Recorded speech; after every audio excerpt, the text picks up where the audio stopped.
નમસ્કાર.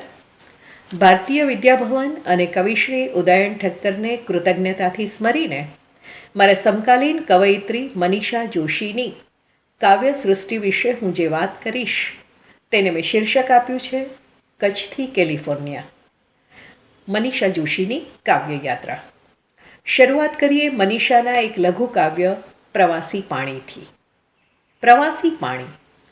જળચરોની આંખમાં સૂતેલા પાણી મધરાતે જાગી ઉઠે સફાળા. જાણે કોઈ દુસ્વપ્ન જોયું હોય તે. પરસેવે રેબઝેબ પાણી ન જાગી શકે ન સૂઈ શકે, બસ રાહ જુએ પરોઢ થવાની. વહેલી પરોઢે વહાણો છૂટે બંદરેથી અને હાલી નીકળે પાણી એ વહાણો ભેગા. પાણી તો આમ તરલ પદાર્થ, પણ કાવ્યની અંદર તો એ સૂતા છે. અને ક્યાં સૂતા છે? જળચરોની આંખમાં. અને પછી સફાળા જાગી ઉઠે છે, દુસ્વપ્ન જોઈને ઝબકી ઉઠતા આપણી જેમ જ. જાગ્યા પછી પાણી પરસેવે રેબઝેબ થઈ જાય છે. બસ છૂટી ન જાય એની ચિંતામાં કોઈ મુસાફર જાગતો રહે તેમ પાણી જાગતા રહે છે અને પછી હાલી નીકળે છે વહાણની ભેગા. ક્યાં જવાના છે પાણી? પાણી જાય છે પાણીની પાસે. પાણી પાણીમાં જઈને ભળી જશે. પાણીનું ઝબકી ઉઠવું, પરસેવે રેબઝેબ થઈ જવું, આ કલ્પના જ કેટલી રોમાંચક છે. આ પ્રકારના કલ્પનોથી મનીષા જોશીના ચારેય કાવ્ય સંગ્રહો છલોછલ ભરેલા છે. એક આ બીજું કાવ્ય પણ જુઓ, જેનું શીર્ષક છે છળી મરે છે તરસ. તળાવ પુરાઈ જાય એટલે શું પુરાઈ જાય? તરસ. ગામને પાદરે આવેલો એક વિસ્તાર તેની ઓળખ ગુમાવી દે, તેથી વહેલી સવારે હળવેથી તળાવના પગથિયા ઉતરીને આત્મહત્યા કરવા જઈ રહેલું કોઈ શું જીવી જાય છે? તળાવ આજે હોય ને કાલે ન હોય, પણ એ ડૂબી ગયેલી એક લાશ નીતરતી રહે છે. તેનું પેટ દબાવો ને પાણી વછૂટે છે ઘોડાપૂર જેવા. ડૂબી જાય છે કંઈ કેટલાય ને છળી મરે છે તરસ. આપણું હોવું એટલે આપણા એક એક પગલાંનો સરવાળો. અત્યારે ભલે તળાવ પુરાઈ રહ્યું હોય, પણ એના ભૂતકાળમાં એક કે એકથી વધારે પગલાઓ પર આત્મહત્યા લખેલું છે. તળાવ કદાચ એટલે જ પુરાઈ રહ્યું છે, પરંતુ એના પુરાવાથી કોઈ જીવી થોડું જવાનું છે. અને તળાવ સાથે એક બીજો સંદર્ભ પણ જોડાયેલો છે, તરસનો, એટલે કે જીવનનો. તળાવ પુરાવાથી તરસ તો પુરાતી નથી. જીવન અને મરણ મુખોમુખ થાય છે એક આ બિંદુ પર, અને જીવન છળી ઉઠે છે. અનુઆધુનિક ગુજરાતી કવિતા પોતાની પુરોગામી કવિતાથી શી રીતે નોખી પડે છે એ મનીષાની આ બે રચનાઓથી જ આપણે પામી શકીએ છીએ. પોતાની આગવી ભોંય પર ઊભેલા આ ગાળાના કવિઓને નોખી વાત કરવી છે, અને નોખી રીતે વાત કરવી છે. એટલે બધાએ પોતપોતાના રસ્તાઓ શોધ્યા છે. કોઈએ અધ્યાત્મ રંગનો માર્ગ પકડ્યો છે, કોઈએ મધ્યકાલીન પરંપરાને ખપમાં લીધી છે. તો મનીષાને અછાંદસનો કેળો ઝાલવાનું ગમ્યું છે. પ્રારંભમાં પરાવાસ્તવ અને અતિવાસ્તવનો પ્રભાવ સ્વીકારનારા મનીષા છેલ્લા સંગ્રહ થાકમાં તો દ્રશ્ય ચિત્રોને માર્ગે ચાલ્યા છે અને વધારે ઊંચા ગજાની રચનાઓ આપે છે. ઈસવીસન 1996થી મનીષાની સર્જન યાત્રા શરૂ થઈ. પ્રથમ કાવ્ય સંગ્રહ કંદરા પ્રકાશિત થયો ત્યારે એની પ્રસ્તાવના સર્જકનો શબ્દમાં મનીષા લખે છે તેમ, મારા વાસ્તવ, પરાવાસ્તવ અને અતિવાસ્તવ આજે પુસ્તક રૂપે પ્રગટ થઈ રહ્યા છે. જીવવાની પ્રક્રિયાની પ્રતિક્રિયા એ જ કવિતા છે. મનીષા એ વાતે સ્પષ્ટ છે કે જીવ્યા અને એ જીવનની જે પ્રક્રિયા છે એની પ્રતિક્રિયા એમણે કાવ્યમાં આપી છે. આ પ્રથમ સંગ્રહથી જ મનીષાની કવિતાએ વિવેચકો અને ભાવકોનું ધ્યાન આકર્ષ્યું હતું. એક તરફ તરુણ વયની મુગ્ધતા, દૈહિક આકર્ષણ અને આવેગોની જાદુઈ દુનિયા, એ માટેનું અચરજ, નારી સંવેદનાની નવી જ ઓળખ, અને બીજી તરફ નારી દેહ સાથે રમાતી રમત અને એ સામે જન્મતો આક્રોશ, ચોમેરથી ઘેરી વળતી આ ભયાવહ સૃષ્ટિ, આ બધું એકસાથે કંદરાની કાવ્ય સૃષ્ટિમાં પ્રગટે છે. આ કાવ્ય જુઓ, પ્રદક્ષિણા. જ્યારે જ્યારે મંદિરમાં જાઉં છું ત્યારે કોઈ અજ્ઞાત ભય મને ઘેરી વળે છે. મને લાગે છે કે બધા જ દેવોના બધા જ વાહનો મને મારવા આવી રહ્યા છે. વાઘ, નાગ, કાચબો, ગરુડ, માછલું. પૂજારી ત્રિકાળ જ્ઞાનીની જેમ મને જોઈને હસે છે. પ્રસાદમાં ચપટી સિંદૂર આપે છે. હું મૂંગી અવાક થઈ જાઉં છું. મંદિરની દિવાલોના પ્રાચીન શાંત પથ્થરો જાણે કે કોઈ ઊંચા પર્વત પરથી ગબડતા ભારેખમ પથ્થરો હોય એ મારી તરફ ધસી આવતા લાગે છે. હું જીવ બચાવતી દોડું છું. મંદિરની દિવાલો ફરતી પ્રદક્ષિણા કરું છું. મંદિરના લીસ્સા આરસપાળમાં મને ઠેસ વાગે છે. હું પડી જાઉં છું. માથું ઝૂકી જાય છે મૂર્તિની આગળ અને પેલા ગબડતા પથ્થરો નીચે છુંદાઈ જઉં છું. હું પણ એક પથ્થર બની જઉં છું નવા જન્મમાં. મને કોઈ પણ એક આકાર આપી દેવામાં આવે છે. હવનની કુંડીનો, શંકરના લિંગનો, કળશનો, ઘંટારવનો, સ્તોત્રનો, આરતીની થાળીનો, ધૂપનો, પગલાનો, પુરાણનો, દક્ષિણાનો. હું મંદિરની બહાર જ નીકળી નથી શકતી. આ કાવ્યમાં મંદિર, દિવાલો, દેવતાના વાહનો, પથ્થરો બધા જ પ્રતીક બનીને કાવ્યના અર્થને વધારે સંકુલ બનાવે છે. સમાજ અને સંસ્કૃતિએ રચેલા પ્રપંચો નારીને સતત ઘેરી રાખે છે અને એમાંથી બહાર નીકળવાનો માર્ગ જડતો નથી. અંતે એણે પણ જડ અને સંવેદનહીન બનીને ઢળી જવું પડે છે. વ્યક્તિ મટીને વસ્તુ બનવું પડે છે અને સદીઓથી કેદ થઈને રહે છે સમાજે દીધેલા આકારમાં. મનીષાએ કદી પોતાને નારીવાદી સર્જક કહ્યા નથી, પરંતુ તેમના કાવ્યોમાં નારી દેહના આવેગો, સંચલનો અને સંવેદનાઓ વ્યક્ત થયા જ છે. સામાન્ય રીતે સ્ત્રી એ પ્રકારની અભિવ્યક્તિ ટાળતી હોય છે, પરંતુ અહીંયા કલ્પનોની મદદથી તેને અભિવ્યક્તિ મળી છે. આ સંદર્ભમાં બે કવિતા જોવી જોઈએ. પહેલી કવિતા રજોસ્ત્રાવ. 12-14 વર્ષની વયથી દીકરીના શરીરમાં શરૂ થતું માસિક ચક્ર 3.5-4 દાયકા લગી એના શરીર સાથે જોડાયેલું રહે છે. ધર્મ, સ્પર્શાસ્પર્શ, પાપ, ગંદકી, તિરસ્કાર વગેરે જેવા કેટલાય સંદર્ભો આપણે એની સાથે સાંકળી દીધા છે. આજે પણ એ અતિ સંવેદનશીલ બાબત ગણાય છે, જેની ચર્ચા ડૉક્ટર કે સમાજસેવી સંસ્થા સિવાય ભાગ્યે જ કોઈ કરે છે. મનીષા પાસેથી આપણને એનું એક કાવ્ય મળે છે. એમાંથી મુક્ત થયા પછીની સ્થિતિના આ કાવ્યમાં મોરના પીંછા ને ચકલીના પગલાં સાથે નારી દેહમાંથી પડતા રક્તના ટીપાને એમણે વાણી લીધા છે. આમ તો મનીષાની કવિતાઓમાં પ્રતિક્રિયાઓ ભાગ્યે જ મળે છે, અને એમાંય સામાજિક ઘટનાઓ પરની તો નહીં જ, પરંતુ બંધાઈ રહેલું ઘરમાં, નવા બંધાતા ઘરમાં કોઈ પાગલ સ્ત્રી પર થયેલા બળાત્કારની ઘટનાને મનીષાએ સાંકળી આપી છે. નવા મકાનમાં કોઈ રહેતું નથી, એના તાળા તોડીને કોઈ એમાં રહેવા જતું પણ નથી, કારણ કે કોઈની માલિકીનું છે એટલે એની આમન્યા જળવાઈ છે. મકાન સ્થૂળ પદાર્થ અને એની આમન્યા જળવાઈ છે, પરંતુ સ્ત્રીના દેહની માલિક તો સ્ત્રી પોતે છે, તો એની ઈચ્છા અનિચ્છા એનો તો ક્યારેય વિચાર જ કરવામાં આવતો નથી. એની આમન્યા કોઈ જાળવતું નથી. પછી એ કોઈ બળાત્કારી પુરુષ હોય, પતિ હોય કે પ્રેમી હોય, એનો નાતો તો માત્ર સ્ત્રીના દેહ સાથે જ છે. આની સાથે જ સાંકળીને આપણે કાંચળી કાવ્ય પણ જોવું જોઈએ. કાવ્યનું શીર્ષક છે કાંચળી. સાંભળ્યું છે કે જમીન પરના સાપ પોતાના રાફડા ત્યજીને હવે પાણીમાં રહેવા જતા રહ્યા છે.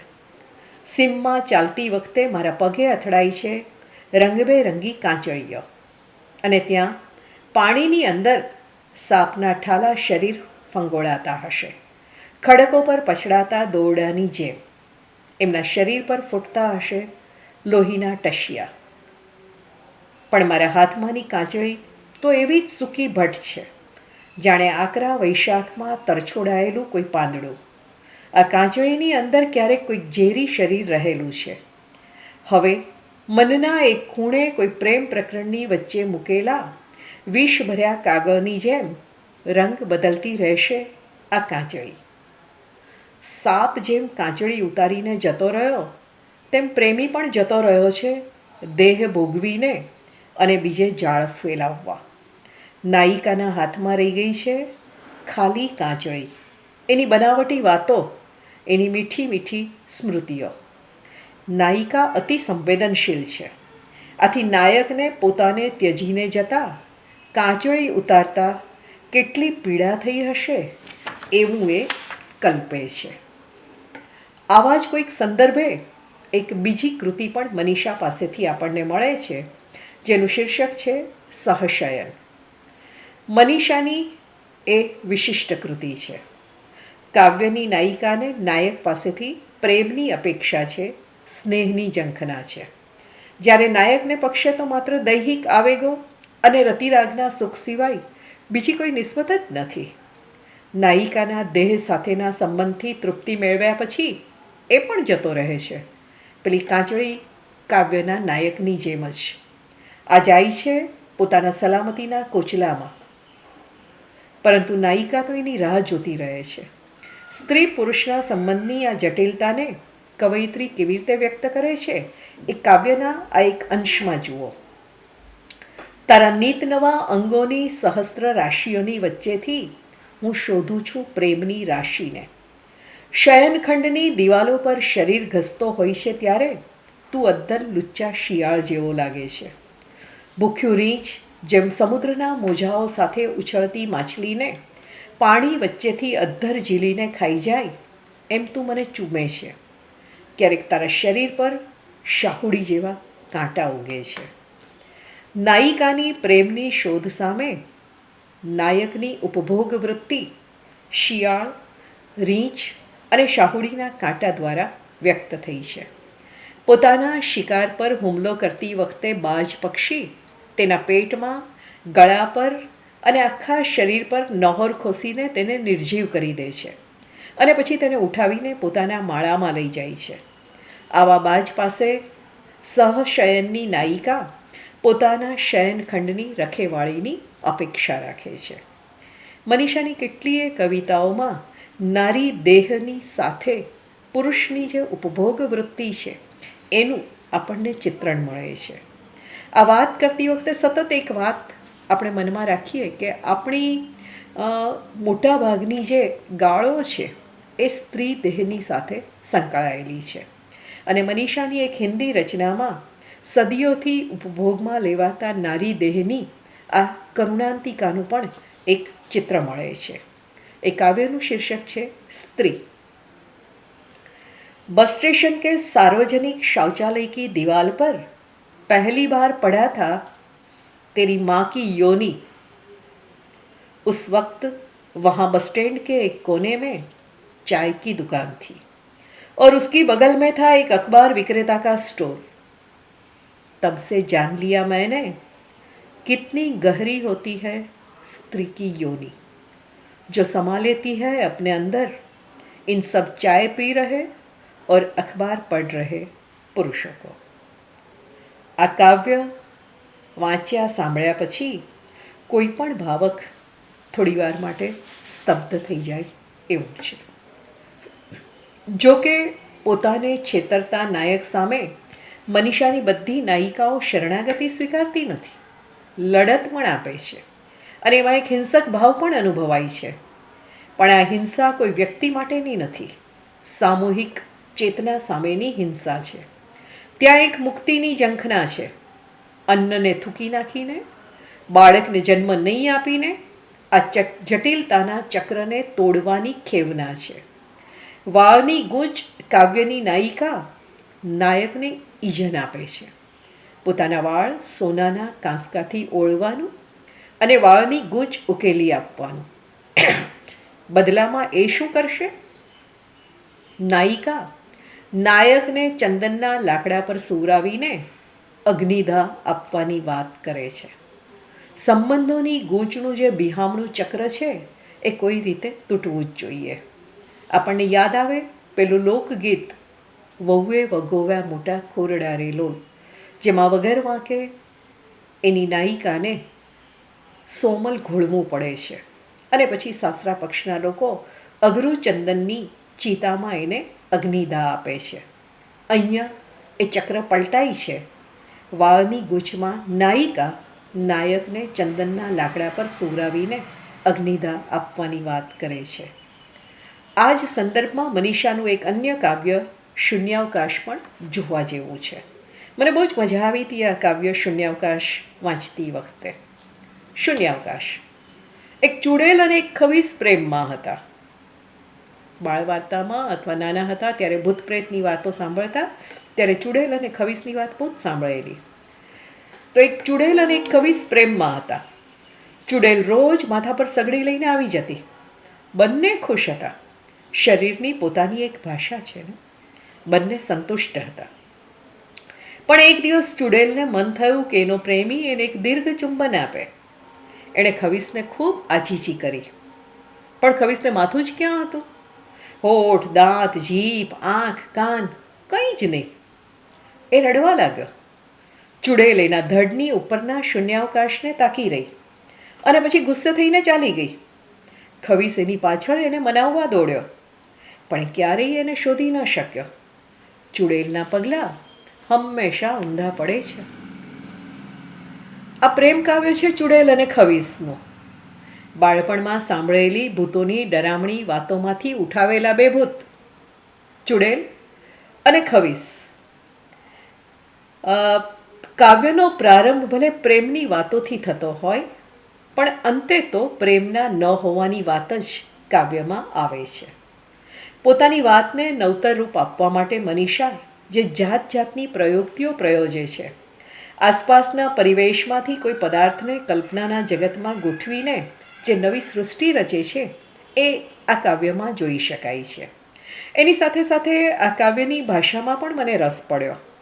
ભાષા એકદમ બાળવાર્તા પ્રકારની ભાષા છે અને કાવ્ય આગળ ચાલે છે તો જાણે બાળવાર્તા ચાલતી હોય, ટૂંકા ટૂંકા વાક્યો હોય એ રીતે જ આખું કાવ્ય લખાયું છે. પણ કાવ્ય માત્ર બાળવાર્તા બનીને અટકી નથી રહેતું.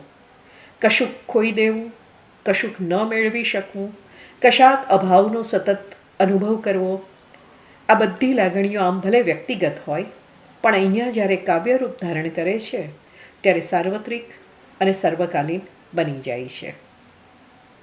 મનીષાના કાવ્યોમાં સ્ત્રીદેહ અને જાતીય સંબંધોની જટિલતાના આલેખન ઉપરાંત સ્ત્રી જગતની બીજી કેટલીય ઢબુરાઈ રહેલી પરતો ઉખડતી જાય છે. સ્ત્રીની દુનિયા સતત રૂપ, રંગ, ગંધ, રવ, સ્વાદ, સ્પર્શ વગેરેની સાથે સંકળાયેલી છે. વિવિધ મસાલાઓની ગંધ, કોકમ ગોળની દાળનો ખટમધુરો સ્વાદ, શેરડીની ગંડેરી પર નાખેલી ગુલાબજળની મીઠી ગંધ, ચામડીનો સુંવાળો સ્પર્શ, વાસણોનો જાત જાતનો અવાજ અને ખખડાટ, અથાણાની બરણીના લાલ ચટક રંગ અને જીભ પર ફરી વળતું પાણી, આ તો સ્ત્રીઓનું અનુભવ જગત છે. બજારમાંથી ખરીદી કર્યા પછી આવેલી થેલીને સાચવીને બેગમાં મૂકવાની આદત કે મલાઈ ભેગી કરીને પરદેશ વસતી દીકરી માટે ઘી તાવવું, આ બધું માત્ર ને માત્ર સ્ત્રી સ્વભાવની, એની પ્રકૃતિની લાક્ષણિકતા છે. અને કાવ્યની અંદર કેવી અદ્ભુત રીતે મનીષા પ્રગટ કરી આપે છે. મનીષાનું એક કાવ્ય છે હું અને મારા કપડાં. આપણા કપડાં જ આપણી ઓળખ બની જતા હોય છે, અથવા તો આપણી ઓળખ આપણા કપડામાં બંધાઈ જતી હોય છે. સોસાયટીનો ચોકીદાર પણ અંધારી રાતે બેટરીના અજવાળામાં કોના કપડાં સુકાય છે એ ઓળખી શકતો હોય છે. આ કપડાં વાસણવાળીને આપીને નવા વાસણ લઈએ તો વાસણમાં પ્રવેશી જાય છે કપડાનો આત્મા, અને ઘસાતા વાસણના તળિયામાં પણ ચમકી ઉઠે છે એ આપેલા કપડાં. રોજની સાવ સામાન્ય પ્રક્રિયા અહીંયા મનીષાની આ રચનામાં એક સુંદર કાવ્ય બનીને આવે છે. હેલો, કેલિફોર્નિયાથી નમસ્તે. આપ સૌને ભવન્સ કલા કેન્દ્રના ઉપક્રમે આ રીતે ઓનલાઈન મળી શકવાનો આનંદ છે.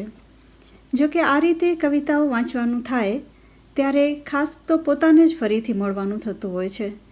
જૂની કવિતાઓમાંથી પસાર થતાં મોટે ભાગે તો અચરજની લાગણી વધારે થાય.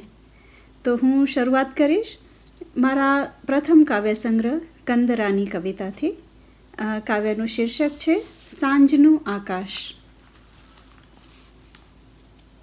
હમણાં હું ઘણીવાર ઊંઘમાં પલંગ પરથી પડી જાઉં છું. થોડી વાર બેસી રહું છું અને પછી ખૂબ ગુસ્સો આવે છે. આ ગંધારા જળચરો પાણીમાં મૂતરે, એમાં જ તરે, મોટા થાય અને એક દિવસ તરવૈયાની શાનથી એ જ પાણીમાં મરે. તો રેતીની અંદર દટાયેલા મૂછો ફફડાવતા ઉંદરો લોહીનું દબાણ વધી ગયું હશે આખરે, એટલે ક્યારેય બહાર જ ના આવી શક્યા સાંજનું આકાશ જોવા. રંગીન, રહસ્યમય અને છતાં થોડી જ વારમાં પડદો ખુલે. સહેજ ઊંચે નજર કરો ત્યાં ઉપર દેવો ઊભેલા દેખાય. બધું જ જળાહળા થઈ જાય અને થોડી વારમાં અલોપ પણ થઈ જાય. આ ચમત્કારને મારી અંદર સમાવી લઈને હું જીવું તો પણ મને મન થાય છે ઢોર ઢાંખરની વચ્ચે જઈને ઘાસ ખાવાનું, દૂધાળા ઢોરની જેમ મારા માલિકને સંતોષવાનું. કમનીય બનાવી દઉં એની રાતોને, થાળીએ દીવાની મેશ ભેગી કરી કપૂર ઘી ભેળવી આંખોમાં આંજણ કરું. મોટી લાંબી સોયોમાં રેશમી દોરા પરોવીને ભરત ભરું. એ સૂતો હોય ને હું મધરાતે બારણે બેસી સાથિયા પૂરું. મારી પાણીદાર કાળી આંખોથી રાતભર પહેરો ભરું. આ જળચરો, ઉંદરો, દેવો કોઈ એને સતાવે નહીં. આંખોમાં પ્રગાઢ વનની નિદ્રા લઈને પણ હું જાગીશ હવેથી. આ જ સંગ્રહની બીજી એક કવિતા છે મંત્રોચ્ચાર. ટપ અવાજ થયો. મેં જોયું તો કોડા જેવા શરીરવાળું એક જીવડું દિવાલ પરથી પટકાઈ પડ્યું હતું. એને અસંખ્ય પગ છે. એના હાથ, એની આંખો, બધું જ જાણે કે એના પગ છે. હવે એ ધીમેથી મારા પગ પાસે સરકતું આવી રહ્યું હતું. હું પગ વાળીને બેસી રહી ને જમીન પર પસરાયેલા મારા વાળ પર એને ચડવા દીધું. એના દરેક પગલે મને યાદ આવતા રહ્યા કોઈ પંખીએ ચાંચમાં પકડી રાખેલા માંસના ટુકડા જેવા મારા પ્રેમીઓના શબ્દો. ખુલ્લા શરીરોના જુદા જુદા અંગો અને લોટના પૂતળા. એમના ભૂખરા વાળ અને જાણે કોઈએ મેલી વિદ્યાના મંત્રોચ્ચાર કર્યા હોય એમ એમના શરીર પર ઉપસી આવેલા ડામ. હું ભયભીત છું. એ જીવડું તો મારા વાળમાં પ્રસરી રહ્યું છે. મારા વાળમાં ખૂબ ખોડો છે અને એ એના પગ વડે એ પડ ખોતરી રહ્યું છે. ખૂબ ચડ આવે છે પણ એના સ્ફૂર્તિલા પગ પકડાતા નથી. મેં અંબોડો વાળી લીધો છે ને એમાં હજારીનું પીળું ફૂલ ભરાવી દીધું છે. અનોખી સુગંધ અને વાળમાં સતત અનુભવાતો અસહ્ય સ્પર્શ. જે મને ફોલી ખાય છે એ પ્રેમ છે. એની ભીનાશ યોનિમાં છે. સાથળો સહેજ પ્રસ્વેદે છે, ગમે છે અને ફરી લોટના પૂતળા ઉપર સુકાઈ ગયેલા ડામ, હજારી, અસંખ્ય પગો અને અંબોડામાં રહેતું કોડાનું એક શરીર. કંદરા સંગ્રહની જ એક વધુ કવિતા માયાવી વન. ઉઘાડે પગે ને શરીરે ખબર નહીં ક્યાંથી કેમ આવી પહોંચું છું આ માયાવી વનમાં. શું ખાઉં, શું પીવું, ક્યાં સૂવું મારે? કેળાની ભરચક લૂમો લટકે છે પણ ખોલીને ખાધા તો અંદરથી શરમ વગરના, સાવ કાચા, કઠોર. પાણીના વહેવાનો અવાજ સંભળાય, પણ પીવું તો મરી રહેલા ઘોડાને મોઢે વળતા ફીણ જેવું વિકરાળ હોય એ પાણી. સૂવા માટે ઝાડ પર ચડી તો ત્યાંય કેટલાક ઈંડાઓ પડ્યા હતા, બોલકણા, લંબગોળ. એમના પડ ધીમેકથી તરડાવા માંડ્યા. ભાગી છૂટી હું તો અબૂધ માદા જેવી. દોડતા દોડતા જ પડી ગઈ હાથીઓ માટે બનાવાયેલા ખાડામાં. અને પછી તો ઉપરથી કેટલીય સૂંઢો લંબાતી દેખાઈ. હાથીઓએ બહાર તો કાઢી, પણ પછી હંમેશ સૂંઢમાં જ લઈને ચાલતા રહ્યા. એમની ચિંધાળોમાં મારો અવાજ ભળી ગયો. વનનો દાવાનળ ભરખતો રહ્યો પોતાના જ વૃક્ષોને, વનની આખીએ સૃષ્ટિને. હાથીઓ પણ થાક્યા, બળી મર્યા. હું હજીએ પડી છું એમના હાથી દાંતોના ઢગલામાં, રૂપાળી, સજીવ આ માયાવી વનમાં. આ કવિતા છે મારા કાવ્ય સંગ્રહ કંસારા બજારમાંથી. હું માંડવીની હોસ્ટેલમાં ભણતી એ વખતે વાસણોની બજાર, કંસારા બજારમાંથી પસાર થતી અને વાસણોનો અવાજ મારા કાને અથડાતો, એની સ્મૃતિમાં આ કવિતા લખાઈ. માંડવીની કંસારા બજારમાંથી પસાર થવાનું મને ગમે છે. ચિરંજીવી મનીષાના જન્મ પ્રસંગે આ શબ્દો મમ્મીએ અહીંથી ખરીદેલા વાસણો પર કોતરાવ્યા હતા. વર્ષો વીત્યા, મારા હાથ પગની ચામડી બદલાતી રહી અને એ વાસણો પણ ઘરના સભ્યો જેવા જ વપરાઈને, ઘસાઈને વધુને વધુ પોતાના બનતા ગયા. એ વાસણોની તિરાડને રેણ કરાવવા હું અહીં કંસારા બજારમાં આવું છું ત્યારે સાથે સાથે સંધાઈ જાય છે મારા છૂટાછવાયા વર્ષો પણ. ગોબા પડેલા, ટીપાઈ રહેલા વાસણોના અવાજ કાનમાં ભરી લઈ હું અહીંથી પાછી જઉં છું ત્યારે ખૂબ સંતોષથી જઉં છું. આ વાસણો જ્યાંથી લીધા હતા એ દુકાન કઈ, એ દુકાનદાર કોણ, કાંઈ ખબર નથી. છતાં આ બજારના ચીરકાલીન અવાજ વચ્ચેથી હું ચૂપચાપ પસાર થતી હોઉં છું ત્યારે સતત એમ લાગ્યા કરે છે કે હું અને આ અવાજ ક્યારેય મરતા નથી. નવા નવા દંપતી અહીં આવે છે, મારા માટે નવું નામ પસંદ કરીને વાસણો પર કોતરાવીને મને તેમના ઘેર લઈ જાય છે. હું જીવું છું વાસણોનું આયુષ્ય, અથવા તો બેસી રહું છું માંડવીની કંસારા બજારમાં જુદી જુદી વાસણોની દુકાનોના પગથિયા પર. હું ધરાઈ જાઉં છું 32 પકવાન ભરેલી થાળીથી ને મૂંઝાઈ જાઉં છું એક ખાલી વાટકીથી. વાસણો ઠાલા ને વાસણો ભરેલા તાકે છે મારી સામે તત્વવિદની જેમ. ત્યાં જ અચાનક કોઈ વાસણ ઘરમાં માંડણી પરથી પડે છે ને તેનો અવાજ આખા ઘરમાં રણકી ઉઠે છે. હું એવી તો અસ્વસ્થ થઈ જાઉં છું જાણે કોઈ જીવ લેવા આવ્યું હોય. વાસણો અને જીવન વચ્ચે હાથ વેંત જેટલું છેટું ને વેંત કંસારા બજારની લાંબી સાંકડી ગલી જેવી, ક્યાંથી શરૂ થાય ને ક્યાં પૂરી થાય એ સમજાય તે પહેલાં વેંતના વેઢા વખતની વખારમાં કંઈક ગણતા થઈ જાય. કંસારા બજારનો અવાજ ક્યારેય સમૂળગો શાંત નથી થતો. બજાર બંધ હોય ત્યારે પણ તાળા મારેલી દુકાનોની અંદર નવા નકોર વાસણો ચળકતા હોય છે ને એ ચળકાટમાં બોલતા હોય છે નવા સવા જીવન. થાળી, વાટકા અને ગ્લાસથી સભર થઈ ઉઠતા ને એઠા રહેતા જીવન હું જીવ્યા કરું છું ગઈકાલથી, પરમ દિવસથી, તે દિવસથી. મને આ નાનપણથી કપડાનો ખૂબ શોખ. તો આ એક કવિતા વર્ષો પછી લખાઈ, હું અને મારા કપડાં.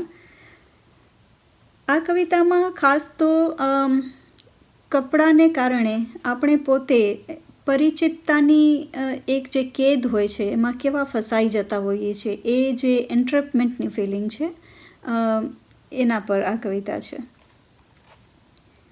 તો શીર્ષક છે હું અને મારા કપડાં. ચંદ્ર આખો તારાઓથી ભરેલો ઘોડ ઘોડ ઘૂમી રહ્યો છે, ખાલી ખમ આકાશમાં પ્રકાશના શેરડા ફેંકતો.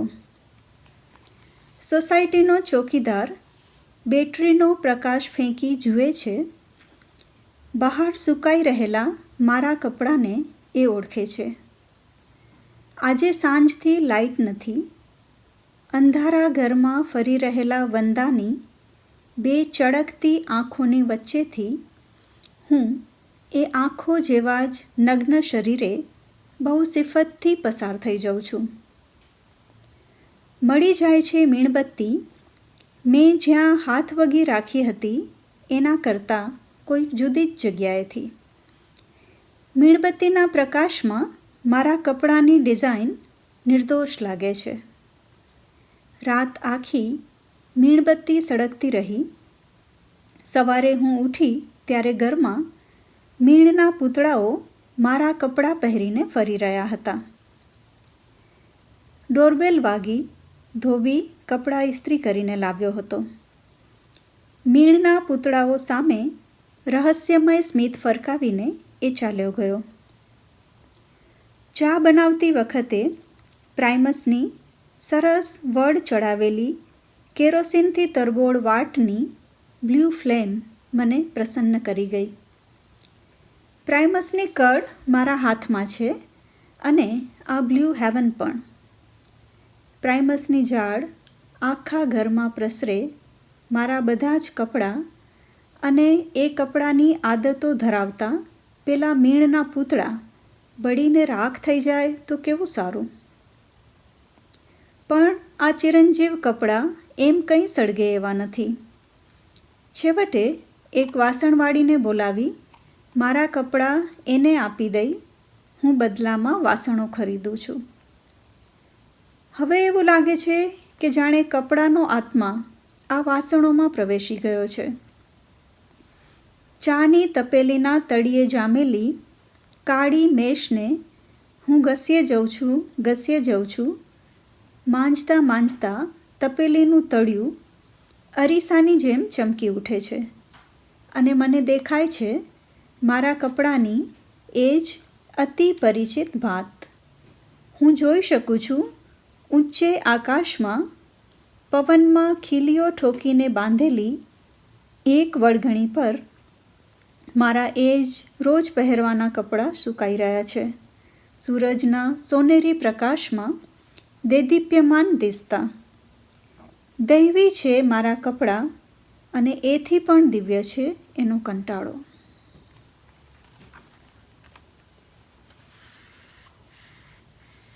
આ એક કવિતા છે સહશયન. સ્ત્રી અને પુરુષના સંબંધની જટિલતા એ આ કવિતા. કોઈ જાદુઈ જનાવર જેવું શરીર છે તારું, એક અંગ તૂટે અને 100 નવા અંગ જન્મે. શયનખંડની છતમાં દેખાતી તારા નિત નવા અંગોની સહસ્ત્ર રાશિઓ વચ્ચેથી હું શોધું છું પ્રેમની રાશિને.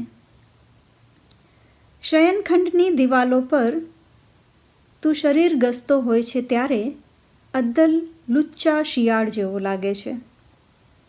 ભૂખ્યું રીંછ જેમ સમુદ્રના મોજાઓ સાથે ઉછળતી માછલીને પાણી વચ્ચેથી અદ્ધર ઝીલીને ખાઈ જાય એમ તું મને ચૂમે છે. ક્યારેક તારા શરીર પર શાહુડી જેવા કાંટા ઉગે છે તો ક્યારેક તું સૂર્ય થઈને ઉગે છે મારા સ્તનો વચ્ચે અને સોનેરી બનાવી દે છે મારી ત્વચાને. શયનખંડમાં પથરાયેલી આપણા ભીના અવાજોની આર્દ્રતા પર તું રાત બનીને છવાઈ જાય છે અને શયનખંડ પર એક બાજ પક્ષી પાંખો ફફડાવતું બેસી રહે છે. પણ આજે બ્રહ્માંડનું અંધારું ચોમેર ફરી વળ્યું છે. તું અને રાત હવે ઓળખાતા નથી. બાજ પણ અટવાઈ ગયો છે ક્યાંક, નથી આવી શકતો પોતાના માળા તરફ. એ વફાદાર પક્ષી જો નહીં આવે તો કોણ કરશે રખેવાળી આપણા શયનખંડની? અને હવે આ એક કવિતા, ન ખૂણો ન આડશ. એક અંધારા ખૂણા માટે રાતભર ઝઘડતા રહેલા કૂતરાઓના અવાજ વચ્ચે ક્યારે પરોઢ થઈ જાય છે ખબર નથી પડતી. દિશાઓની ઉપરવટ જઈને પ્રસરી ગયું હતું અંધારું. અંધારાની આડશે જન્મેલા ખૂણાઓમાં લપાઈ ગયા હતા કૂતરાઓ. અત્યારે હવે પરોઢના ફેલાતા જતા અજવાળામાં એ ઈશાન, અગ્નિ, નૈઋત્ય, વાયવ્ય ક્યાંય છે જ નહીં. જાણે અહીં ક્યારે હતા જ નહીં ખૂણાઓ. ખૂણાઓને ન ભાળીને કૂતરાઓ હવે ચૂપચાપ વળી રહ્યા છે પાછા પોતપોતાની શેરીઓ તરફ. શેરીઓ લંબાય છે તે છેક એનિમલ પાસ્ટ સુધી. નિરાશ કૂતરાઓ પીંખી નાખે છે એકબીજાના શરીરોને. ખુલ્લા પરોઢમાં ખુલ્લું ચોગાન વધારે વિશાળ લાગે છે. હેપતાઈ ગયેલા કૂતરાઓ હવે માનવા લાગ્યા છે કે દિશાઓને કોઈ માર્ગ નથી હોતો ને ખૂણાઓ કંઈ હૂંફાળા નથી હોતા. ચોગાન માથે તપતા સૂરજની સામે મોં ઊંચું કરીને ભસી રહ્યા છે કૂતરાઓ આ ખુલ્લા ચોગાનમાં. ગલુડિયાને જન્મ આપી રહી છે કૂતરીઓ, ન કોઈ ખૂણો ન કોઈ આડશ. અત્યારના આ આધુનિક સમયમાં પ્રાઇવસીનો લોસ એ વિષય પર આ કવિતા છે. કંદમૂળ. આ કવિતા છે મારા કાવ્યસંગ્રહ કંદમૂળમાંથી. પોતાના મૂળને શોધવાની વાત છે, પોતાના મૂળથી વિખૂટા પડી ગયાનું દુઃખ છે. હું ઉપવાસી પતિવ્રતા, ક્ષુધાથી વ્યાકુળ. આ કંદમૂળ દેખાય છે તો હાથ વેંતમાં, પણ તોડવા જાઉં તો જાણે ઊંડે ને ઊંડે ઉતરી રહ્યા છે જમીનમાં. હું ખોતરી રહી છું જમીન, હું ખેંચાઈ રહી છું જમીન તળે, હું સરકી રહી છું કંદમૂળના સ્વર્ગ ભણી. પાતાળમાંથી મૂળ સોતા ઉખેડીને ફંગોળ્યા કંદમૂળ મેં ઊંચે આકાશ તરફ. હવે જોઉં છું તો કંદમૂળ લટકી રહ્યા છે અધ્ધર હવામાં. મારા હાથ લંબાય છે 7 ગણા અને કંદમૂળ ઉડે છે હવામાં 14 ગણા. મારા મોંમાં, મારી યોનિમાં ખૂંપી રહ્યા છે કંદમૂળ છેક તળ સુધી, અને મારી જીભ તળે ઓગળી રહ્યો છે શક્કરિયા બટાટાનો શીરો. કંદ વિનાના મૂળ અને મૂળ વિનાના કંદ ઉગી રહ્યા છે મારી યોનિમાં બીજ બનીને.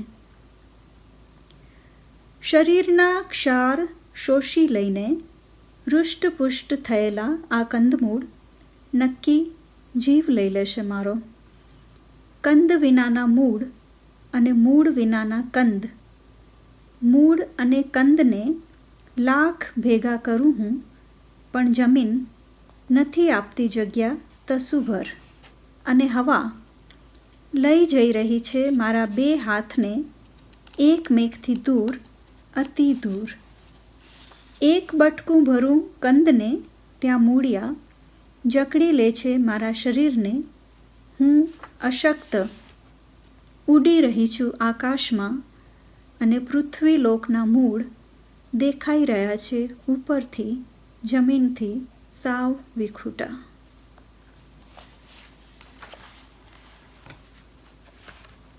હવે પછીની કવિતા છે સહિયારી સ્મૃતિ, મારા પ્રિય પ્રાણી હાથી વિશે. હાથીની સ્મરણ શક્તિ તેજ હોય છે.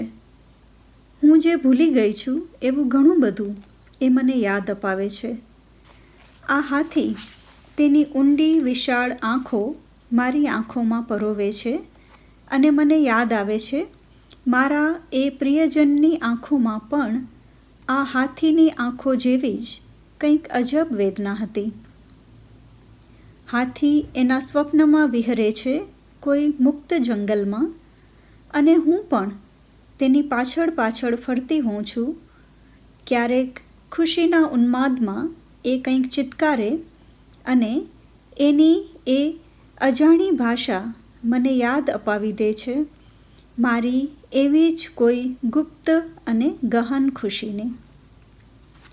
મહાવત નથી જાણતો અમારા આ સહિયારા સ્વપ્નને. એ હાથીના પગ બાંધીને ફેરવતો રહે છે એને એક ગામથી બીજે ગામ. ગામની ગલીઓમાંથી હાથી પસાર થાય એટલે જાણે કૌતુક જ જોઈ લ્યો. પહેલા માળના ઘરની ચાલીમાંથી એક નાનકડી છોકરી બહાર આવી અને હાથીએ ઉપર લંબાવેલી સૂંઢમાં તેણે કેળું મૂક્યું. આ હાથી જાણે છે કે એ છોકરી હું જ હતી. આજે હવે હું એક સુંદર યુવાન સ્ત્રી આ વૃદ્ધ હાથીની પાછળ પાછળ ફરતી રહું છું એક ગામથી બીજે ગામ. હું જે જીવી ગઈ એ જીવન ફરીથી જીવવા. મહાવત ક્યારેક હાથીને ફટકારે ત્યારે એના સોળ મારી સ્મૃતિ પર પડે છે. આ હાથી હવે વધુ ચાલતા થાકી જાય છે અને હું પણ હવે સ્મૃતિઓની ભેળસેળ કરવા લાગી છું. હાથી મારી સામે વેદનાભરી નજરે જુએ છે પણ મારી આંખોમાં હજી પણ છે કૌતુક નાનકડા ગામમાં આવી ચડેલા એક વિશાળ મહાકાય હાથીને જોયાનું કૌતુક.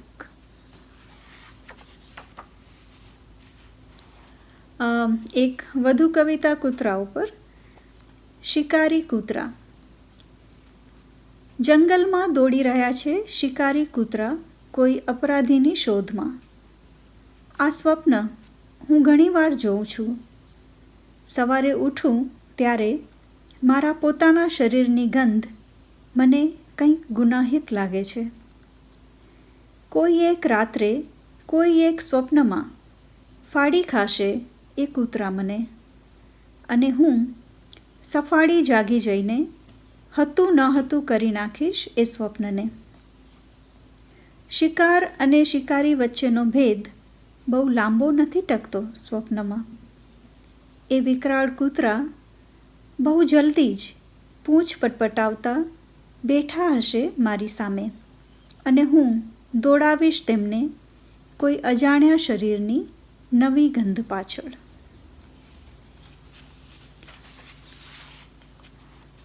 એક કવિતા વાંચી હતી કંસારા બજાર અને હવે આ છે વડોદરાની ગુરુવારી બજાર.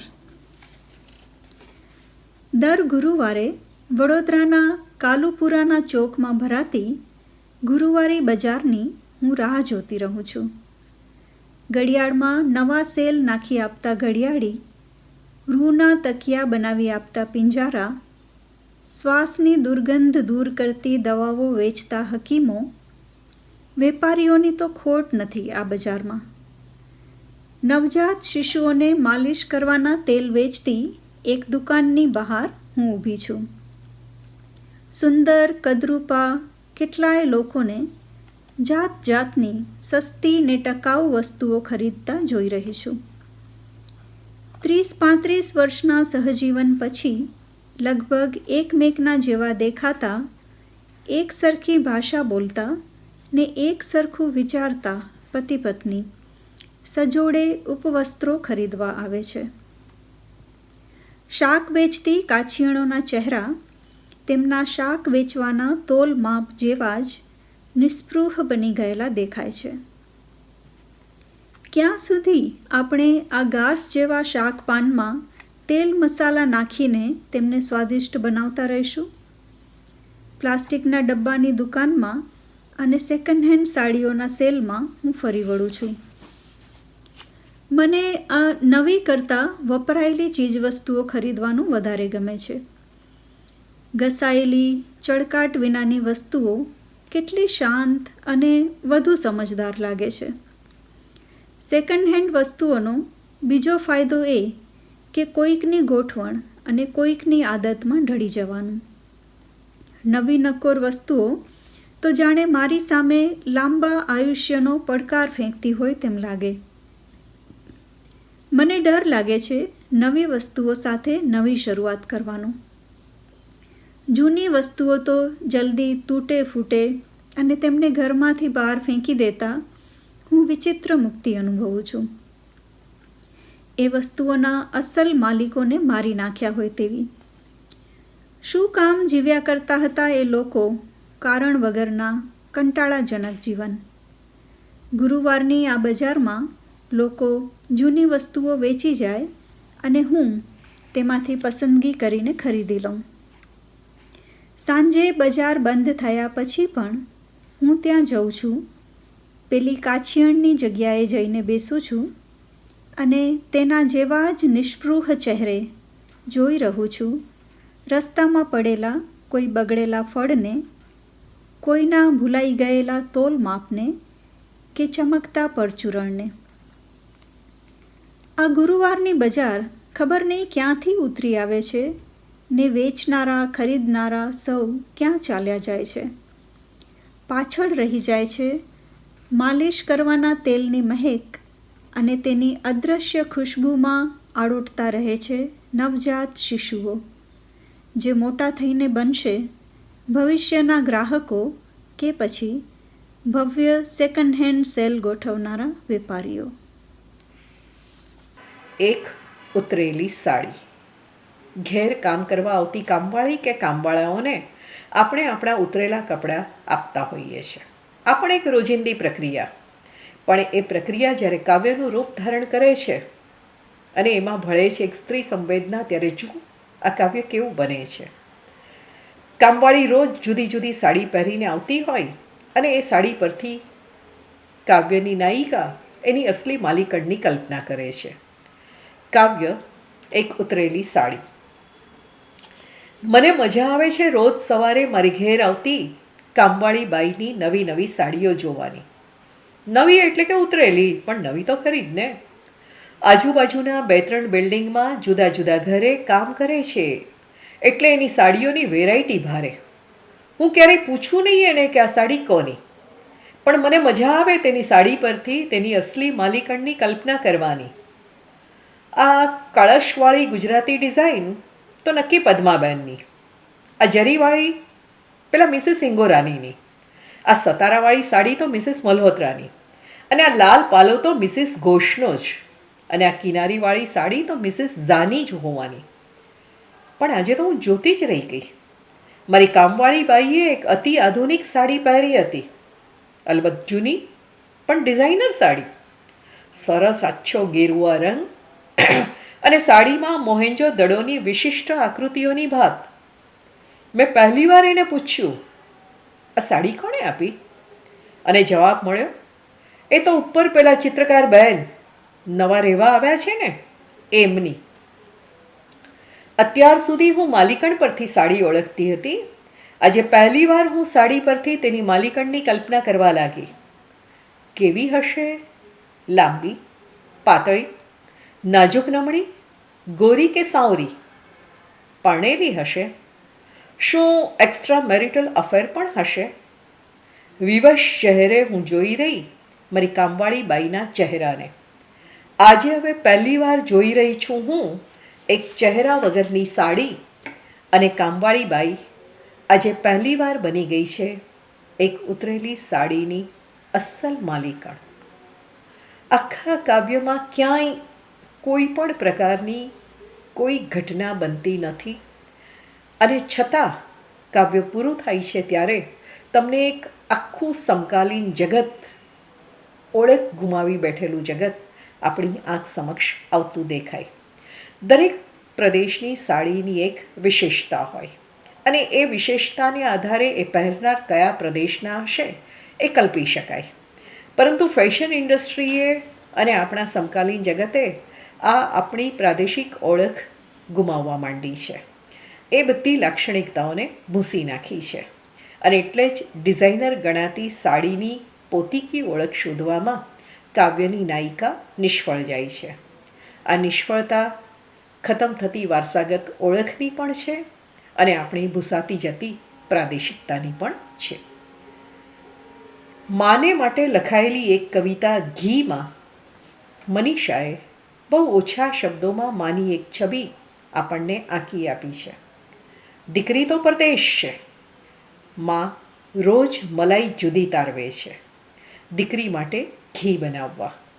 જોજનો દૂર રહેતી દીકરીને એ ઘીના ડબ્બામાંથી ઘી ઉપરાંત મળે છે માએ શિયાળામાં બનાવેલા લીલા લસણના લાડુનો સ્વાદ, માના વાળમાંથી આવતી નાળિયેરના તેલની સુગંધ, વરસાદમાં જરા ભીની રહી ગયેલી ફૂલપાનને પતંગિયાની ડિઝાઇનવાળી માની સાડીની વાસ. અને અચાનક જ દીકરીને ચિંતા થાય છે, માં ક્યારેક જતી રહેશે, નહીં હોય ત્યારે ઘીના ડબ્બાનું તળિયું દેખાશે અને પછી તો એ કદી નહીં ભરાય. તળિયે દેખાશે માની પોતાને નહીં ગમતી જાંબલી સાડીનો રંગ. માનું આવું ચિત્ર આપણે ત્યાં ભાગ્યે જ મળે છે. એ જ રીતે મનીષા પાસેથી પિતાના મૃત્યુ પછી લખાયેલા કેટલાક સ્મૃતિ કાવ્યો મળ્યા છે, જેમાંનું એક દેવદૂત અત્યંત હૃદયસ્પર્શી છે. દેવદૂત. તમે જ્યારે અંતિમ શ્વાસ લીધો ત્યારે હું હાજર ન હતી. તમારા ચહેરા પર એ વખતે ભય હતો કે આનંદ કે રાહત એ હું નથી જાણતી, પણ ધીરેથી બંધ થઈ રહેલી તમારી આંખોમાં કેટલાક ચહેરા બીડાઈ ગયા હશે. તેમાં એક ચહેરો મારો પણ હશે. મારા જન્મ પહેલાં મારા આજથી અજાણ એવું એક જીવન તમે જીવ્યા અને હવે એક જીવન હું જીવીશ તમારા ગયા પછી તમારાથી અજાણ. જ્ઞાત અજ્ઞાતના ઉંબરે ઊભેલા આપણે પિતા પુત્રી, કોને કહીએ પરિચિત અને કોને માનીએ અપરિચિત. હું તમારી યાદમાં કાગવાસ નહીં આપું, પણ તમે આવજો પાંખો ફફડાવતા જ્યારે દેવદૂતો રસ્તો પૂછે તમને મારા ઘરનો. પિતા પુત્રીના સંબંધની કોમળતા અને કાવ્યને અંતે કવિકાંત યાદ આવી જાય એવો એક ક્રિશ્ચન સંદર્ભ. મૃત્યુ પછીના જગતમાં સૌ ભેળા થઈશુંનો આશાવાદ. સ્વજનો સાથે જેવી આત્મીયતા હોય છે તેવું જ પોતિકાપણું હોય છે વતનની ધરતી સાથે અને ત્યાં વિતાવેલા સમય સાથે. વર્ષોથી પરદેશ વસનાર એક સાથે બે સ્થળમાં જીવતા હોય છે, પોતાના વર્તમાન દેશમાં અને જેને છોડી દીધો છે એ વતનના દેશમાં. એના મનની ઘડિયાળ પણ બે સમય ધરાવતી હોય છે, પોતિકા વતનનો સમય અને પરદેશી સમય. અને એ રીતે બેવડી જિંદગી જીવતા એમણે શીખી જવું પડે છે. ક્યારેક ભારતીય ચીજવસ્તુ વેચતા કોઈ ગ્રોસરી સ્ટોરમાં નજરે પડતી કોઈ ચીજવસ્તુ કે સ્ક્વેર પર કે ટ્યુબમાં સંભળાઈ જતી કોઈ પરિચિત શબ્દાવલી પાછા થોડાક સમય માટે પોતિકા વાતાવરણમાં ધકેલી દે છે. અને એવી એક રચના છે સાધના ટોકીઝના ખાંચામાં. કાવ્યની શરૂઆત થઈ છે ત્યારે અમેરિકા પાછા ફરીને બેગ ખાલી કરતા વડોદરામાં કંઈક ખરીદી કરી હશે તેની એક થેલી હાથમાં આવી.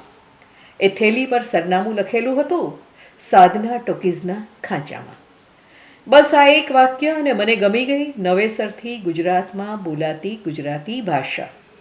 પછી તો આખો દિવસ હું વિચારતી રહી બીજું શું શું થતું હશે સાધના ટોકીઝના ખાંચામાં. અને પછી તો કવયિત્રી આખી યાદી આપે છે.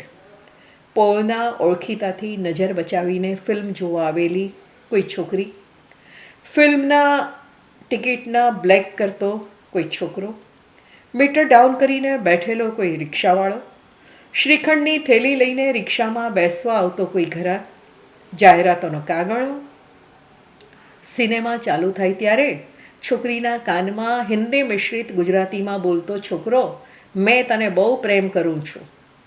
આઘે બેઠેલો વયસ્ક મોચી, બાજુમાંથી નીકળતો દીક્ષા મહોત્સવનો વરઘોડો, અને કવયિત્રી તો છે અમેરિકાના ઠંડાગાર ઓરડામાં અને શ્વસી રહ્યા છે વડોદરાની ગરમ ગરમ લૂ, અને છેલ્લે સિનેમામાંથી બહાર નીકળતા પ્રેક્ષકોની સાથે એ પણ સાધના ટોકીઝના ખાંચામાંથી બહાર નીકળી જાય છે. કલ્પનાની મદદથી સમયખંડમાં આવવું જવું કેટલું સહેલું છે નહીં? આવું જ એક બીજું કાવ્ય છે સામૂહિક સ્નાનગૃહ. આપણે ત્યાં હવે સ્લમ્સમાં પબ્લિક ટોયલેટ બાથરૂમના સુલભ કોમ્પ્લેક્સ ઊભા થવા લાગ્યા છે. એમાં નવા આવતા લોકોના સાબુના નામ, સાબુના ફીણવાળું પાણી, સ્ત્રીઓ માટેના બાથરૂમ તરફથી ગટરમાં એ પાણીમાં ભળી ગયેલું માસિક સ્ત્રાવનું રક્ત, તો પુરુષો માટેના બાથરૂમમાં ગટરમાં ભળતું હસ્તમૈથુનનું વીર્ય, આ બધાના આલેખનથી કવયિત્રી પબ્લિક ટોયલેટનું એક વાતાવરણ ઊભું કરે છે. અને ત્યાં કોણ આવે છે? ગણિકા, મજૂર, બેરોજગાર નવયુવકો, આજુબાજુ રહેતા લોકો બધા જ આ સ્નાનગૃહનો લાભ લેતા રહે છે. અમેરિકાના કોઈ ગ્રોસરી સ્ટોરમાં રેક્સોના સાબુ જોયા પછી કવયિત્રીના મનમાં આ કાવ્ય જન્મ્યું હતું. કોઈ બ્રાન્ડ જીવનમાંથી અદૃશ્ય થઈ જાય અને વર્ષો પછી એ દેખાય, અથવા તો કોઈ સ્થળથી આપણે અળગા થઈ ગયા હોઈએ અને અચાનક એ મનના કોઈ ખૂણામાં આળસ મળીને બેઠા થાય તો શું શું થઈ શકે એની સંભાવનાઓ મનીષાની ઘણી કવિતાઓમાં આપણે પામી શકીએ છીએ. એ સમય કે સ્થળ સાથે જોડાયેલા જુદા જુદા પદાર્થોને એક સાથે ગોઠવીને એક ચિત્ર ઊભું કરવાનું જાણે મનીષાની સર્જકતાને અનુકૂળ આવતું હોય એમ લાગે છે. ખોવાઈ ગયેલી વસ્તુને વર્તમાનના પટમાં શોધવાની રમત પણ મનીષાના ઘણા કાવ્યોમાં જોવા મળે. જેમ કે એક કાવ્ય છે માંડવો પાન શેકેલ સોપારી તુફાન તમાકુ. નાનપણમાં પપ્પા ગલીના નાકે આવેલી પાનની દુકાને દીકરીને પાન લેવા મોકલતા તો કાગળની ચબરખી પર આ શબ્દો લખી આપતા. હવે મોટપણે જ્યારે ઘરમાં વસ્તુ ખોવાની શોધવાની રમત રમવાનું કવયિત્રીએ શરૂ કર્યું છે ત્યારે આ અક્ષરો લખેલી ચબરખી પણ એ શોધે છે. ચબરખી તો મળવાની નથી, પણ આંખો બંધ કરતા સ્મૃતિ જગતમાં પપ્પા, ગામ, ઘર એમ ઘણું બધું જે ખોઈ દીધું છે ને એ જાગી ઉઠે છે અને સચવાઈ પણ રહે છે. અહીં ભૂલાયેલી વસ્તુ સાથે શોધવાની પ્રક્રિયા પણ એટલી જ મહત્ત્વની બની રહે છે. આંખો બંધ કરીને સ્મૃતિ જગતમાં ખોઈ દીધેલી વસ્તુને સાચવવાની કે બચાવવાની વાત મનીષાના એક અન્ય કાવ્યમાં પણ આવે છે, અને એમાં એ મરી રહેલા હાથીઓને પોતાની બંધ આંખોમાં બચાવવાનો પ્રયત્ન કરે છે. આંખો ખોલે તો હાથી એમાંથી બહાર નીકળી જાય અને શિકારી એનો શિકાર કરી જાય, પણ બંધ આંખોની અંદર એ હાથી સચવાઈ રહેવાના છે. ખોવાઈ ગયેલા સમયને ફરી ફરીને પામવાની અથવા આગળ કહું તેમ એક જ સમયે બે સમયખંડમાં જીવવાની જીદની કવિતા મનીષા હિન્દીમાં પણ લખે છે, જેનું શીર્ષક છે शिकायत. कैलिफोर्निया की बंगालियों को शिकायत रहती है हमेशा, नहीं मिलती अच्छी मछलियाँ यहाँ बंगाल जैसी. बड़े बड़े सुपरमार्केट में मिलती है मछलियाँ बड़े बड़े समंदरों की, पर इनमें कहाँ वो स्वाद जो हुआ करता था उस हिल्सा में, जो गांव के पास से गुजरती उस छोटी सी नदी में आ जाया करती थी हर साल अंडे देने. इन बंगालियों के बैकयार्ड में लगे हुए हैं स्विमिंग पूल, पर काश यहाँ होता मछली का एक छोटा तालाब भी, जो था गांव में घर के ठीक पीछे ही. रसोई है यहाँ बड़ी, पर नहीं है यहाँ साड़ी की कोर से बंधा हुआ चाबियों का वह बिच्छा, जिसकी आवाज़ चलते उठते खनक उठे पूरे घर में.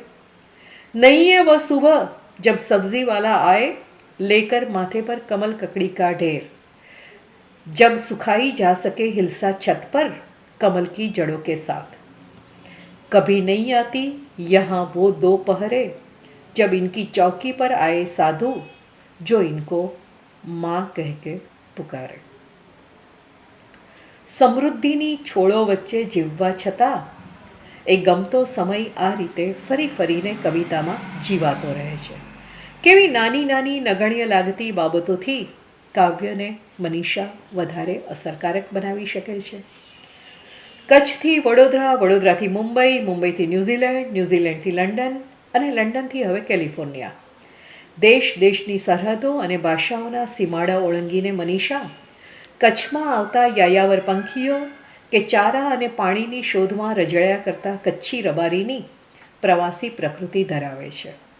જોકે એથી ઘર માટેનું એમનું આકર્ષણ લગીરે ઓછું થતું નથી. એક જ સ્થળે સ્થિર રહેવું અથવા એક જ કાર્ય સાથે જોડાતા રહેવું એમની પ્રકૃતિમાં નથી. એટલે તો એમના કાવ્યોની પ્રકૃતિ પણ ચારે ચાર સંગ્રહોમાં જુદી જુદી છે.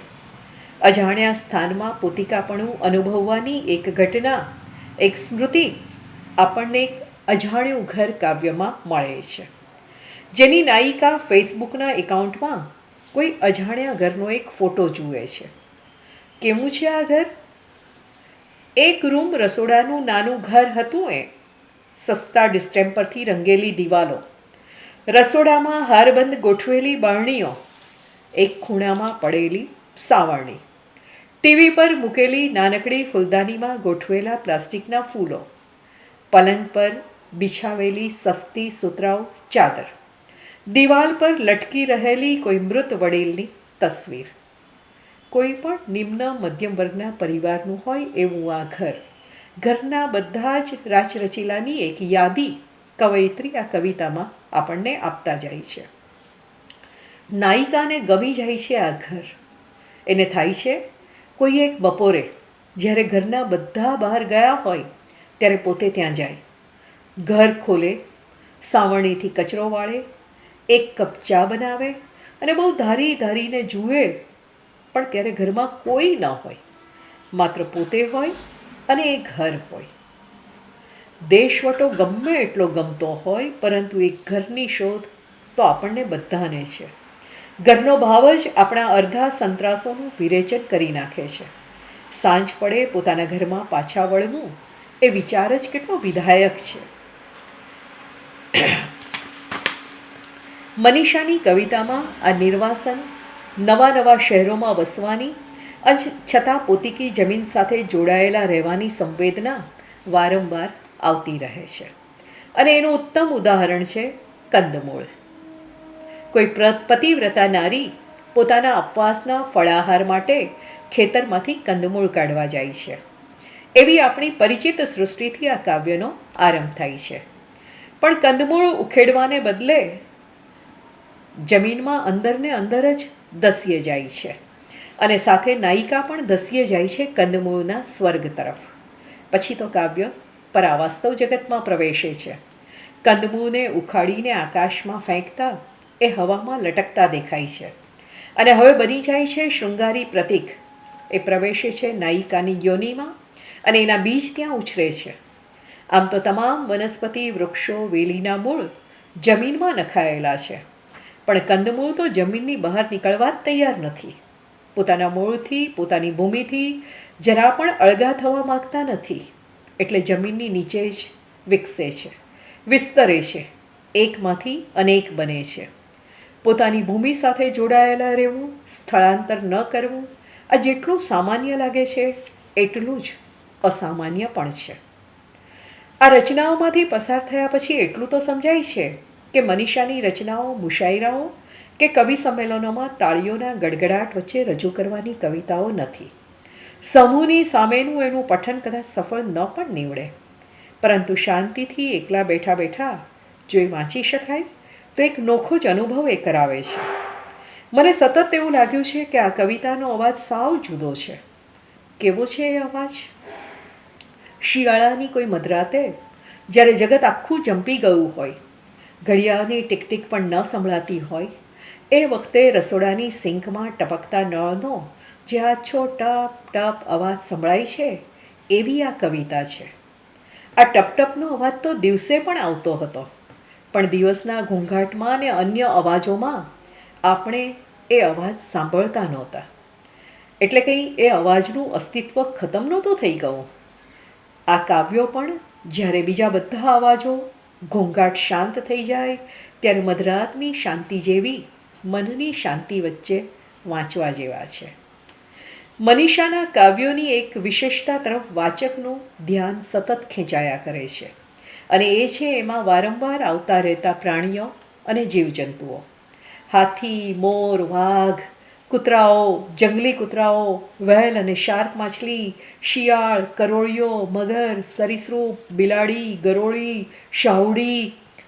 હાથી તો મનીષાનું સૌથી પ્રિય પ્રાણી હોય એમ અનેક રચનાઓમાં પ્રવેશે છે. એક કાવ્યમાં હાથી પકડવા માટે ખોદાયેલા ખાડામાં પડી ગયેલી નાયિકાને હાથી બચાવી લે છે, પણ પછી પોતાની સૂંઢમાંથી એને નીચે મૂકતો જ નથી. એક કેદમાંથી બીજી કેદમાં સ્થળાંતરની પ્રક્રિયાનું એ પ્રતીક બની રહે છે.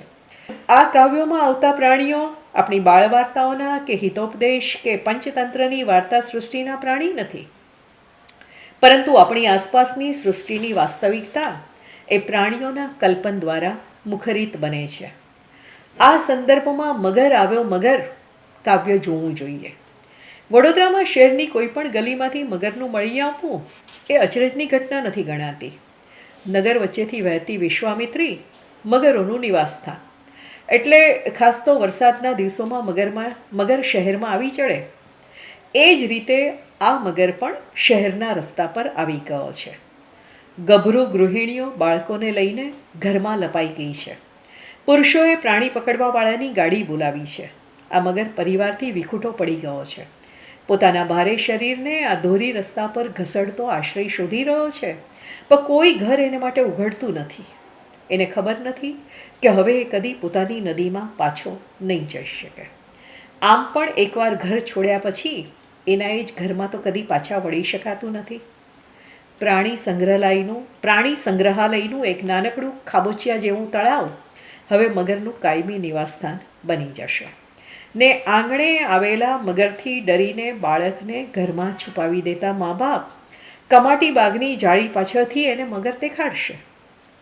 માનવ વ્યવહારની ક્રૂરતા પર મનીષા ધારદાર વ્યંગ કરે છે.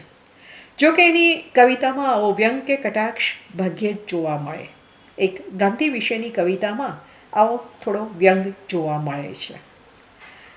પ્રારંભની રચનાઓમાં દેખાતો પ્રબળ હિંસક આવેગ ત્રીજા ચોથા સંગ્રહમાં ભાગ્યે જ દેખાડે છે. હવે દેખાય છે કશુંક ખોવાની વેદના અને અપરિચિત મરણને ઓળખવાની મથામણ. સ્મૃતિમાં ક્યાંક ધરબાઈને પડેલા અતીતને નવા સંકેતો સાથે પામવાનો પ્રયત્ન. એક કાવ્ય સૃષ્ટિ આ સંદર્ભમાં જોવા જેવું છે. સૃષ્ટિ પહાડ પરથી પડી રહ્યા છે પથ્થરો, આકાશમાંથી ખરી રહ્યા છે તારલા, રેતી ખોદી રહ્યા છે કરચલા, સાપની ચામડી ઉતરડી રહ્યા છે મદારી, પવનમાં વિંધાઈ રહ્યા છે પક્ષીઓ, પથ્થરો નીચે પુરાઈ રહ્યા છે પાણી, પાણી નીચે દટાઈ રહી છે રેતી, રેતીમાં મૂંઝાઈ રહી છે માછલી, ઝેર ઓકી રહ્યા છે મદારી, કરચલા પર ગબડી રહ્યા છે પથ્થરો, તડકામાં સળગી રહ્યા છે પક્ષીઓ, વરસાદમાં તણાઈ રહ્યા છે ઢોર. છેલ્લો શ્વાસ લઈ રહી છે આ સૃષ્ટિ, સાક્ષાત સમસ્ત સૃષ્ટિ મારી નજર સામે આ ક્ષણે. અને હવે ઉઘડી રહ્યા છે મારી સમક્ષ એક નહીં અનેક આકાશ. સળગતા સૂર્યો વચ્ચેથી માર્ગ કરતી હું જઈ રહી છું એકથી બીજા ચંદ્રમા પર. પૃથ્વીના પ્રલયની કલ્પના તો માત્ર ભારતીય પરંપરામાં નહીં, દરેક ધર્મની અંદર આવેલી છે. અને આ એવા જ પ્રલયનું એક કાવ્ય છે. સૃષ્ટિ, સમગ્ર સૃષ્ટિના વિનાશનું કાવ્ય અને એમાંથી પછી થતું નવસર્જન. વિનાશમાંથી જન્મ અને જન્મનારો ફરી વિનાશ. એટલે જ છેલ્લે કવયિત્રી બતાવે છે એક નહીં પણ અનેક આકાશ અને ચંદ્રમા તરફની પોતાની ગતિ. સૃષ્ટિના વર્તુળની જેમ જ એક અન્ય વર્તુળ રચાય છે સ્મૃતિ અને કલ્પનાનું. બંને ઘણી વખત એકમેકમાં એવા ભળી જાય છે કે એને નોખા પાડવાનું મુશ્કેલ થઈ પડે.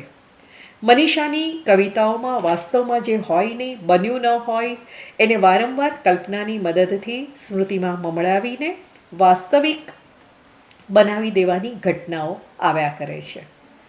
આપણી જિંદગીમાં પણ એવું બનતું હોય છે અને આપણે નિહાળતા પણ હોઈએ છીએ. રાતવાસો, રાજકુમારી, ચંદ્રનું ઘર, સામૂહિક આત્મહત્યા વગેરે આ પ્રકારની રચનાઓ છે. તો ક્યારેક કવયિત્રીને થાક લાગે છે, જીવવાનો થાક, સૂવાનો થાક, કવિતા લખવાનો થાક, અને ત્યારે પણ રચાઈ છે કવિતા, થાકની કવિતા. મનીષાના ચારે સંગ્રહોમાં ક્યારેક એક જ વિષયના કાવ્યોનું ગુચ્છ પણ મળે છે, જેમ કે પુરુષ પર લખાયેલા કાવ્યોનું ગુચ્છ, પપ્પા વિશેના 7 કાવ્યો, કચ્છ અને કચ્છના પરિવેશ સાથે સંકળાયેલા ઘુડખર, રણ, અગરિયા, ભુજ, લખતર વગેરેને વિષય બનાવીને રચાયેલી કવિતાઓ, કવિ વિશેના કાવ્યો, ઘર વિશેના કાવ્યો.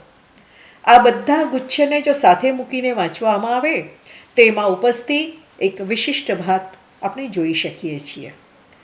આ બધા કાવ્ય સંગ્રહોમાંથી પસાર થયા પછી મનીષાના કાવ્યોની જે લાક્ષણિકતા મને નજરે ચડી છે તે છે એમનું અછાંદસ પદ્ય, સંવેદનો અને આવેગોનું પારદર્શી આલેખન, કશુંક ખોઈ દીધાની બેચેની, વર્તમાન સમયની એકલતા, મરણને ઓળખવાની મથામણ, માણસમાં જીવતા પશુને આલેખવાના પ્રયત્નો અને તે માટે પશુ જંતુના પ્રતીકોનો પ્રયોગ, હિંસા અને દૈહિક ઝંખનાની છબીઓ અને સાવ સાદી સરળ ભાગ્યે જ અલંકૃત એવી ભાષા.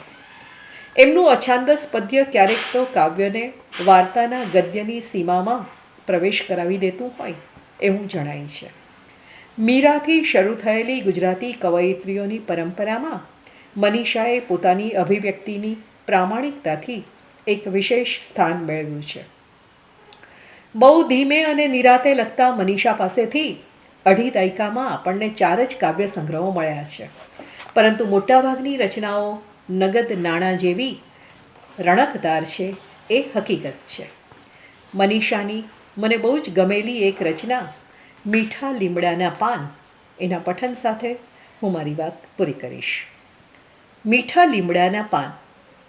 મારા રસોડાની પાછળના બરફથી છવાયેલા ઠંડાગાર બેકયાર્ડમાં એક નાનકડો મીઠા લીમડાનો છોડ કોઈ આડંબર વિનાનો મંદ મંદ પવનમાં લહેરાતો રહે છે. બરફના થર નીચે જીવતો એ છોડ હૂંફ આપે છે મને અહીં અમેરિકામાં શીત રાતે. સળવળે છે એના તાજા કુમળા પાન જ્યારે ભારતમાં થઈ હોય છે બપોર. હું અડી શકું છું વડોદરાની એ બપોર, જ્યારે હું જોતી મારી બારીમાંથી બહાર કુંડાળું કરીને જમી રહેલી બિલ્ડિંગની કામવાળી બાઈઓને. એ બાઈઓ જમીને ઉઠી જાય પછી ક્યારેક જમીન પર ઢોળાયેલી પડી રહેતી થોડીક દાળ ને તેના પર પડેલા રહેતા મીઠા લીમડાના થોડાક પાન, તડકામાં ચમકતા ગરમ ધૂળમાં શેકાતા ને વડોદરાના વૈશાખી વાયરામાં એકથી બીજી શેરીમાં ઉડાઉડ કરતા મીઠા લીમડાના એ પાન ભેગી છું હું કશેક ને છું હું અહીં. ધન્યવાદ. ગોજારી વાવ. હા હા, એ માણસ જીવે છે હજી એના ઘરમાં સુખેથી, પણ મરી ગયો છે મારા માટે. અને એટલે જ હું રોજ એના નવા નવા મૃત્યુની કલ્પના કરું છું. રસ્તા પર ચાલતા ટ્રકના પૈડા એના પરથી ફરી વળે છે અને હું બાજુમાં શાંત રાહદારીની જેમ પસાર થતી હોઉં છું. તો ક્યારેક એની લાશ રેલવેના પાટા વચ્ચે મળી આવે છે અને હું એના મૃતદેહ પરથી પસાર થતી ટ્રેનમાં મુસાફરી કરતી હોઉં છું. ક્યારેક હું મારા સાડીના પાલવને ગાંઠ મારતી હોઉં છું અને એના ગળામાં ફાંસો હોય છે. હું મંદિરમાં દીવા પ્રગટાવતી હોઉં છું અને એનું આખું શરીર સળગતું હોય છે. ક્યારેક એ કોઈ ગોજારી વાવના તળિયે પડ્યો હોય છે અને હું એ વાવમાંથી પાણી ભરતી હોઉં છું. રોજ રાત્રે યમરાજ આવે છે, પેલા કાળમુખા પાડા પર બેસીને કરગરે છે એને લઈ જવા માટે, પણ હું એને રજા નથી આપતી. અને હવે થોડીક કવિતાઓ મારા નવા કાવ્ય સંગ્રહ થાકમાંથી. કાવ્યનું શીર્ષક છે સમયાતીત. હિમાલયની હિમશિલાઓમાં ઓગળી રહેલો સમય એ એક ક્ષણે કેટલો મૃત ને કેટલો જીવંત. એ સમયને જો હું માપું તો કયા માપદંડથી? હિમની ગુફાઓમાં જીવી રહેલા બર્ફીલા પ્રાણીઓના પગલામાં કે પછી બરફના પાણીમાં તણાઈ ગયેલા તેમના નવજાત બચ્ચાઓમાં. સમય આમ તો થંભી ગયો હતો જ્યારે તે મને કહ્યું હતું કે તું મને ખૂબ ચાહે છે, પણ પછી સાથે રહેતા રહેતા મધરાતે ઊંઘ ઉડી જાય અને આપણે જાગતા પડી રહીએ પથારીમાં પોતપોતાના એકાંતમાં, ત્યારે થંભી ગયેલો સમય બેડરૂમના ફ્લાવરવાઝમાં સજાવેલા લીલીના ફૂલોની જેમ સ્થિર નહોતો થઈ ગયો? ભૂખ્યા સિંહના પંજામાં સમાઈ જતો સમય અને સુકાઈ રહેલા કોઈ સરોવરના તળમાં તરસ્યા હાથીએ લંબાવેલી સૂંઢમાં સમાયેલો સમય. સમય મળે છે મને નિરાદેહ અનેક સ્વરૂપે, છતાં ક્યારેક એ આવે છે દેહ ધારણ કરીને, કોઈ નિર્વસ્ત્ર યોગીની જેમ. ભિક્ષા માંગવા ઊભો રહે છે મારા દ્વારે અને હું એક શાલીન ગૃહિણી એના દેહને ભૂલથી પણ જોવાઈ ન જવાય એમ ડેલીનો દરવાજો સહેજ ખસેડીને નીચી નજરે બહાર મૂકી દઉં છું એના ભોજનની થાળી. એ જતો રહે છે મને અખંડ સૌભાગ્યવતી ભવ શતમ જીવમ આશીર્વાદ આપીને, અને મારી આંખો ભમતી રહે છે એની પાછળ પાછળ. એ ક્યાં પહોંચ્યો હશે હવે? એ સૂતો હશે ક્યાંક કોઈક વૃક્ષની છાંયમાં? કેટલું પ્રાચીન હશે એ વૃક્ષ? શું એ વૃક્ષ જાણી શકતું હશે એ નિર્વસ્ત્ર યોગીના સપનાઓને અને એના સપનાઓમાં વસતી પરિણીતાઓને? યુગો યુગોથી પરિણીત એ શાલીન ગૃહિણીઓ તાકી રહેતી હશે સમયને પોતપોતાના રસોડામાં ચૂલા પાસે ઊભી રહીને. મારા રસોડામાં ઉકળતી દાળની સોડમથી ભર્યા ભર્યા સમયને હું જોઈ રહી છું, અને એ દાળમાં યોગ્ય સમયાંતરે હું ઉમેરતી જઉં છું કોકમ ને ગોળ. હવે ફરી ક્યારે પાછો આવશે એ યોગી?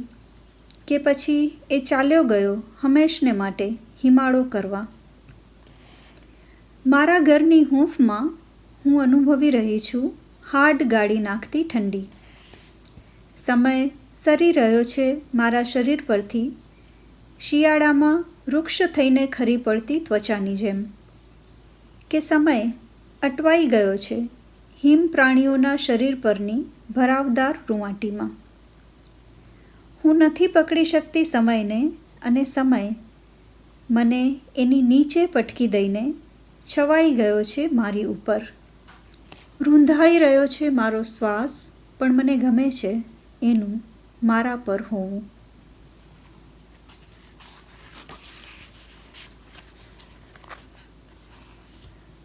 આ એક કવિતા છે એક અજાણ્યું ઘર, જે ખરેખર તો ફેસબુક પરથી લખાયેલી આ કવિતા છે, કારણ કે ફેસબુક પર ઘણીવાર ઘણું બધું અનાયાસ જોવા મળી જતું હોય છે, અને ત્યાં પરિચિતતા અને અપરિચિતતાની જે એક રેખા છે એ પણ ભૂંસાઈ જતી હોય છે. તો આ એક કવિતા છે એક અજાણ્યું ઘર. ફેસબુકના બિનંગત વિશ્વમાંથી હું ચોરી લઉં છું એવું ઘણું જે હોય છે સાવ જ અંગત.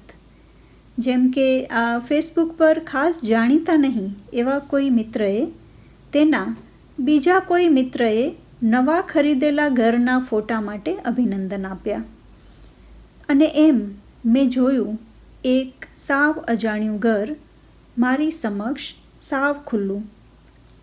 મુંબઈના કોઈ એક પરામાં નીચલા મધ્યમ વર્ગીય પરિવારનું એક રૂમ રસોડાનું નાનું ઘર હતું. એ સસ્તા ડિસ્ટેમ્પરથી રંગેલી દિવાલો, એક ખૂણામાં પડેલી સાવરણી, રસોડામાં હારબંધ ગોઠવેલી થોડીક બરણીઓ, દીવાનખંડના એક ખૂણામાં ટીવી, અને ટીવી પર મૂકેલી નાનકડી ફૂલદાનીમાં ગોઠવેલા પ્લાસ્ટિકના ફૂલો. પલંગ પર બિછાવેલી સસ્તી સુતરાઉ ચાદર, દિવાલ પર લટકી રહેલી તેમના કોઈ મૃત વડીલની તસવીર. કોણ જાણે કેમ પણ એ ઘર મને ગમી ગયું છે. મન થાય છે કે કોઈ એક બપોરે જ્યારે એ ઘરના લોકો બહાર ગયા હોય ત્યારે હું ત્યાં જઉં. ઘરની બહાર કશેક મૂકેલી હશે ચાવી. હું એ ઘર ખોલું, ખૂણામાં પડેલી પેલી સાવરણીથી કચરો વાળું, પછી રસોડામાં જઈને મારા માટે એક કપ ચા બનાવું અને પછી પેલા પલંગ પર જઈને બેસું. જેમને હું બિલકુલ ઓળખતી નથી એવા એ લોકોના આનંદ વિષાદથી પર હું જોઈ રહું એ ઘરનું રાચ રચી લઉં. હું જોઈ રહું ધારી ધારીને મૃત વડીલની તસવીરને. હું જોઈ રહું એકી ટશે એ પ્લાસ્ટિકના ફૂલોને. મને જોઈએ છે એક એવી બપોર એક એવા ઘરમાં જ્યાં માત્ર હું હોઉં અને જ્યાં મારું કંઈ જ ન હોય.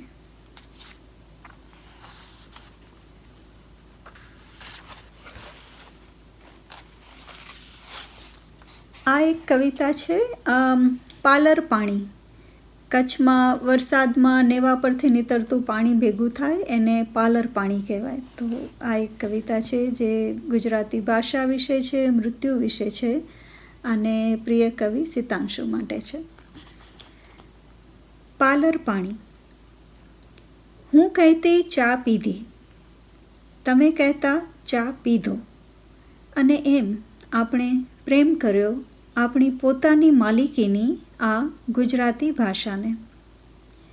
ને એમ આપણે લખી થોડીક કવિતાઓ ગુજરાતીમાં.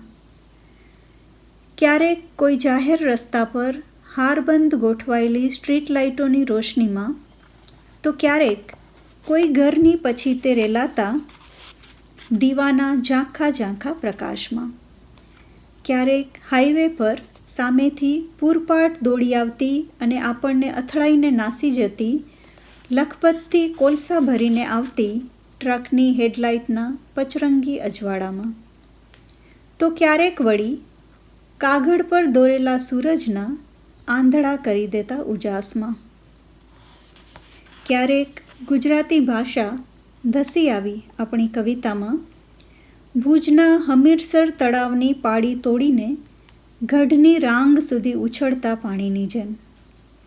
તો ક્યારેક આપણે વાગોળતા રહ્યા શબ્દો મનમાં ને મનમાં કચ્છના વગડામાં ગાંડા બાવળની ફળીઓ ચાવ્યા કરતી કોઈ એકલ દોકલ બકરીની જેમ. અને ક્યારેક વળી કેલિફોર્નિયા જતા આવતા વિમાનની અંદર અંગ્રેજીમાં સંભળાયા કરતી જીવન મરણની સૂચનાઓનો રીડિંગ લેમ્પની માંદી ડીમ લાઇટમાં આપણે કરતા રહ્યા તરજુમો ગુજરાતી કવિતામાં. એક સમય હતો જ્યારે ગુજરાતમાં બોલાતી ગુજરાતી ભાષા સાંભળવા માટે આમ વાદળોને ચીરી નાખતો પ્રવાસ નહોતો કરવો પડતો. પણ મૃત્યુ હંમેશ આપણી નજીક રહ્યું વડોદરાના વૃક્ષોની જેમ. મૃત્યુ દુષ્ટ હોવું જોઈએ, નહીં તો દેવો શા માટે અમરત્વને પસંદ કરે? પ્રાચીન ગ્રીક કવિયત્રી સાફોએ કરેલો આવો એક સવાલ મેં ફરી પૂછ્યો હતો તમને વર્ષો પહેલાં વડોદરાની કોઈ વૈશાખી બપોરે. પણ તમે કોઈ જવાબ નહોતા આપી શક્યા, અને એમ મેં મેળવી લીધો હતો એક જવાબ. એ પછી તો આપણી કવિતાઓમાં જીવતા થયા કંઈ કેટલાય જનાવરો, પાલતુ પ્રાણીઓ અને રાની પશુઓ. ઈજા પામ્યા તેઓ ક્યારેક પણ જીવતા રહ્યા. આપણે પણ એ જનાવરો ભેગા મૃત્યુ પામ્યા વિના હાથીઓ માટે બનાવાયેલા ખાડામાં. હાથીઓની લંબાતી સૂંઢો, લાંબા દાંત, પાગલ ચિત્કાર અને આપણને કચડી નાખવા ઉગામેલા વજનદાર પગ તળે જમીન સરસા પડેલા આપણે જીવતા રહ્યા મૃત્યુની સાવ લગોલગ જઈને. હવે ન કોઈ સવાલ જીવન વિશે, ન મૃત્યુ વિશે, કે ન તો અમરત્વ વિશે. હવે તો બસ વિમાનના સ્થગિત વાતાવરણમાં, અડધી પડધી ઊંઘમાં, અધખુલ્લી આંખોએ વિચારે ચડી જઈએ શુદ્ધ ગુજરાતીમાં. ત્યારે વિમાનમાં બાજુની સીટ પર બેઠેલી કોઈ અમેરિકન વ્યક્તિ પૂછે અંગ્રેજીમાં, તમે કંઈ કહ્યું? અને આપણે જવાબ આપીએ ધરાર ગુજરાતીમાં જ, ના કંઈ નહીં. હાથી હવે પગ ઉગામશે, સિંહ હવે મોઢું ખોલશે, મૃત્યુ આવી રહ્યું છે નજીક, વધુ નજીક. ને હું દિલ્હીના લોધી ગાર્ડનમાં ચાલતા ચાલતા એક વૃક્ષ પર લાગેલી તકતીમાં પ્રોઝોપિસ જુલીફ્લોરા નામ વાંચીને તમને કહી રહી છું, આ એ જ છે કચ્છનો ગાંડો બાવળ. આ તેનું વૈજ્ઞાનિક નામ. પછી જરા ત્યાં અટકીને આપણે આગળ વધી જઈએ છીએ. કચ્છના કોઈ ગામમાં આંગણામાં મૂકેલા પ્યાલામાં નળિયા પરથી નીતરતું વરસાદનું ચોખ્ખું પાલર પાણી ભેગું થતું રહેશે. મને બહુ ગમતો આ ગુજરાતી શબ્દ આજે કેટલાય વખત પછી અચાનક યાદ આવ્યો. અમરત્વની આ ઘડીએ. મૃત્યુ તું દુષ્ટ નથી. કાવ્યનું શીર્ષક છે સહયાત્રી. એ રોજ આ ભીડભાડ ભરી ટ્રેનમાં પ્રવેશતી અને ખૂણાની એક સીટ પર બેસીને કોઈને કોઈ પુસ્તક વાંચતી રહેતી. પૂરા મહિનાની ગર્ભવતી હતી એ. પછી થોડા મહિના એ ન દેખાઈ ટ્રેનમાં, અને હવે ફરી હું એને જોઉં છું રોજ લોકો વચ્ચે ઊભેલી એકાકી. નવા મુસાફરો નથી જાણતા એ રહસ્ય જે હું જાણું છું કે થોડા મહિના અગાઉ ગર્ભવતી હતી એ સ્ત્રી. એને પુત્ર અવતર્યો કે પુત્રી કે પછી હતી એ કસુવાવડ એ જાણવું જરૂરી નથી મારા માટે. ગર્ભના રહસ્યો જળવાઈ રહે છે રોજની મુસાફરીના અનેક રહસ્યો વચ્ચે. એક રહસ્ય પાંગરી રહ્યું છે અમારી વચ્ચે પણ, આ ટ્રેનમાં સહપ્રવાસી બનીને. ક્યારેક અનાયાસ મળી જતી આંખોમાં, ક્યારેક અકારણ અડકી જતા હાથમાં, તો ક્યારેક લાંબા લાંબા ખાલી ખાલી પ્લેટફોર્મ પરથી ટ્રેનના પાટા વચ્ચે કૂદી પડતા પગમાં. જન્મ આપીને ખાલી થઈ ગયેલી એ સ્ત્રી ટ્રેનમાંથી ઉતરતા પ્રવાસીઓની પીઠને તાકી રહે છે છેક સુધી, ને હું જોઈ રહું છું વળી વળીને પસાર થઈ જઈ રહેલા સ્ટેશન તરફ, જે અંતે બની જાય છે પ્રકાશનું એક નાનું ટપકું, ને ડૂબી જાય છે એમાં ટ્રેનના સૌ ઉતારુઓ. બાકી રહે છે તો હું અને એ એક સ્ત્રી, સદાયની ગર્ભવતી.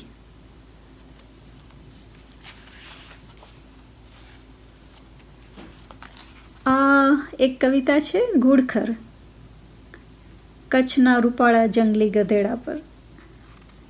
તો શીર્ષક છે ઘુડખર. સફેદ સફેદ રણમાં દોડી રહ્યા છે ધોળા ધોળા ઘુડખર. ઉગમણે આથમણે એકથી બીજે છેડે ધૂળ ઉડાડતા દોડી રહ્યા છે ધોળા ધોળા ઘુડખર. ક્યારેક ટોળામાં તો ક્યારેક એકલા રણમાં ઠેર ઠેર અક્રાંતિયાની જેમ ઊગી નીકળેલી સૂકા ગાંડા બાવળની ઝાડીઓમાં અટવાય છે આ સફેદ જંગલી ગધેડા, ને તેમના ધવલ શરીર પર ચિરાઈને ઉપસી આવે છે ટશિયા લોહીના લાલ લાલ. સફેદ સફેદ ખારા ખારા નમકના ઢગલામાં આડોટે છે આ ધોળા ધોળા ઘુડખર, ને પછી ચિત્કારે છે પીડાથી, તાકી રહે છે રણમાં થતા સૂર્યાસ્તને. આ રૂપાળા મરુભૂમિના ગધેડા ને પછી કંઈ ન સમજાતા બેસી રહે છે ચૂપચાપ શુભ્ર શ્વેત ચાંદની રાતે. ચંદ્રને નિહાળતા બેઠેલા આ મરુસ્થળના ગદર ક્યારેક સામૂહિક રુદન કરે છે તો ક્યારેક સમૂહમાં રતિ. એકાકી અફાટ રણમાં ફરી જન્મે છે સફેદ રૂની પૂણી જેવા નવા નવા નાના નાના ઘુડખર. રણની બળબડતી જમીન પર પોતાના નાનકડા પગથી દોડતા ને સૂર્યોદય પહેલાં ઉઠી જઈને રડ્યું ખડ્યું ઝાકળ ભીનું ઘાસ ખાતા આ ઘુડખરના નવા સવા બચ્ચાઓને ચૂમી લે છે ચંદ્ર અને સૂર્ય વરસાવે છે સ્નેહ. કચ્છના નાના રણમાં આ નાનકડા ઘુડખર જીવી રહ્યા છે એક અવિરત જીવન, એક ધવલ વિલાપ જે સંભળાતો રહે છે મને દૂર દૂરની ધગધગતી ને સાંજ પડે ઠંડી થઈ જતી એ ખૂબ જાણીતી ભૂમિનો.